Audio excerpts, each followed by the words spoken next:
আচ্ছা, একজন আসামি দীপু মনির পক্ষে একটা আবেদন করা হয়েছিল যে ট্রাইব্যুনাল যেন তার অন্তর্নিহিত ক্ষমতা ব্যবহার করে দীপু মনিকে একদিনের জন্য প্যারোলে মুক্তি দেন, তার অসুস্থ স্বামীর অপারেশন হবে এই কথা বলে। আমরা এই আবেদনের শুনানিতে বলেছি যে প্যারোলের ক্ষমতাটা পুরোপুরি স্বরাষ্ট্র মন্ত্রণালয়ের, সে কারণে স্বরাষ্ট্র মন্ত্রণালয়ের কাছে তাদের আগে যাওয়া উচিত, কারণ প্যারোল কখনোই কোর্টের বিষয় নয়, আদালতের ডিসাইড করার বিষয় নয়। একই সাথে আমরা এটাও বলেছি যে এই ট্রাইব্যুনালে একটা মামলার নিয়ে ট্রাইব্যুনাল ডিল করছেন, কিন্তু যে আসামির জন্য প্যারোল চাওয়া হচ্ছে তার বিরুদ্ধে আরও অনেকগুলো মামলা বিভিন্ন আদালতে পেন্ডিং আছে। এই আদালত থেকে যদি একটা আদেশ তাদেরকে দেওয়া হয় তাহলেও তার তো মুক্ত হওয়ার কোনো সুযোগ নেই, অন্যান্য আদালত থেকে তাকে মুক্তি পেতে হবে। সে কারণে প্যারোলের ব্যাপারে যে প্রতিষ্ঠিত নিয়ম হচ্ছে স্বরাষ্ট্র মন্ত্রণালয়ের কাছে আবেদন করার, সেটাই তাদের করা উচিত এবং এইটাই ট্রাইব্যুনালের বিচার্য বিষয় নয়।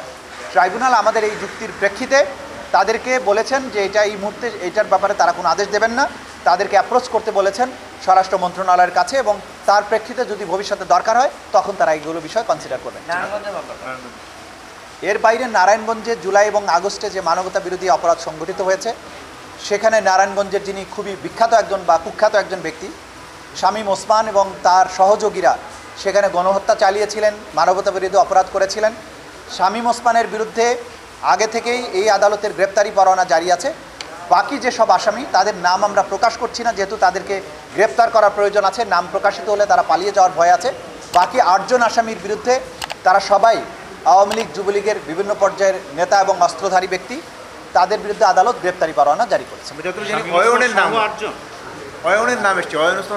আমি কারো নাম প্রকাশ করছি না, যেহেতু আমরা আদালতেও নামগুলো ডিসক্লোজ করিনি। আমরা আসামিদের গ্রেপ্তারের প্রয়োজনে এবং তদন্তের স্বার্থে এই নামগুলো গোপন রাখছি।